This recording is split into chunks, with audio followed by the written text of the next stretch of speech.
యాక్చువల్గా మీరు చెప్పినట్టు టిల్లు మీరు అనుకుని చాలా పెద్ద హిట్. సో రెండోది చేయడం అన్నది చాలా భయంతో కూడిన అవునండి ప్రయోగం. సో ఆ భయమే మిమ్మల్ని ఈ సినిమాలో అడల్ట్ డోస్ లేదా యూత్ డోస్ పెంచేలా చేసిందా?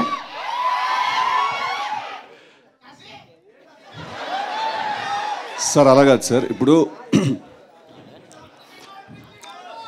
ఇప్పుడు ప్రతి సినిమాకి ఒక నేచర్ ఉంటుంది sir. Firstly I strongly disagree with the phrases that you have used. Adult dose or youth dose రెండు వాడా. ఏంటంటే ఇంకో డోస్ ఏంటండి? Youthful dose. Correct sir. Adult dose is wrong sir, youthful dose is correct sir. Right. So అరే so కాదు sir, ఇప్పుడు ప్రతి సినిమాకి ఒక నేచర్ ఉంటుంది సార్. ఇప్పుడు డీజే టిల్లు క్యారెక్టర్ మనం తీసుకుంటే తన లైఫ్లో జరిగే ఒక ఎపిసోడ్ని మనం ఏదైనా సినిమాగా తీయాలి అనుకునే ఉంటుంది కదా సార్. లాస్ట్ టైం ఒక ఎపిసోడ్, ఈసారి ఇంకో ఎపిసోడ్. ఇప్పుడు డీజే టిల్లు అనేవాడు ఎలా బిహేవ్ చేస్తాడు, ఆ క్యారెక్టర్స్కి as a writer also for the film ఒక డిమాండ్ ఉంటుంది సార్ ఆ క్యారెక్టర్కి.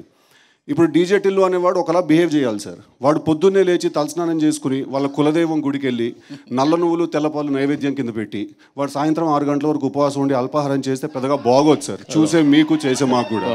ఆ క్యారెక్టర్కి కొన్ని బౌండరీస్ ఉంటాయి సార్, వాడు దాంట్లోనే ఉండాలి సార్. మీరు యూత్ డోస్ ఎక్కువ ఉందంటారు సార్, అదే యూత్ డోసు వాడు ఎంత మోసపోయాడు అనే దాంట్లో కూడా ఉంటుంది, వాడు ఎంత బాధపడ్డాడు అనే దాంట్లో కూడా ఉంటుంది, వాడు మనసు ఎంత గట్టిగా విరుగుతుంది అనే దాంట్లో కూడా ఉంటుంది సార్. అదే youth dose. So sir romance చేస్తేనే మనసు విరుగుతుంది సార్.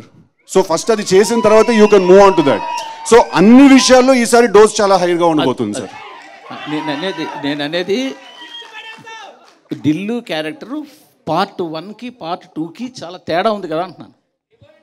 టిల్లు క్యారెక్టర్లో ఏం తేడా లేదు సార్, బట్ వాడు ఉన్న కథలో చాలా తేడా ఉంది సార్. వాడు కలిసిన మనిషిలో చాలా తేడా ఉండబోతుంది సార్. తను కలవబోయే తన ఫీమేల్ కౌంటర్ పార్ట్ని తో ఉండే జర్నీలో చాలా తేడా ఉండబోతుంది సార్. సో ఈ తేడాంతో అనుపమాలు వచ్చిందంటారు. ఏంటండి ఈ తేడాంతో అనుపమాలు వచ్చిందంటారు? అదేనండి, కంప్లీట్లీ న్యూ క్యారెక్టర్ తనది. కంప్లీట్లీ లిల్లీ అనేది it's a fresh character, fresh characterisation ఉంటుంది తనకి. సో టిల్లు అనేవాడిని తీసుకెళ్ళి లాస్ట్ టైం చిన్న స్కూటర్తో గుద్దించాం, ఈసారి లారీతో గుద్దిస్తే ఎలా ఉంటుందా అని. So bigger problem, bigger world చేసామండి అది.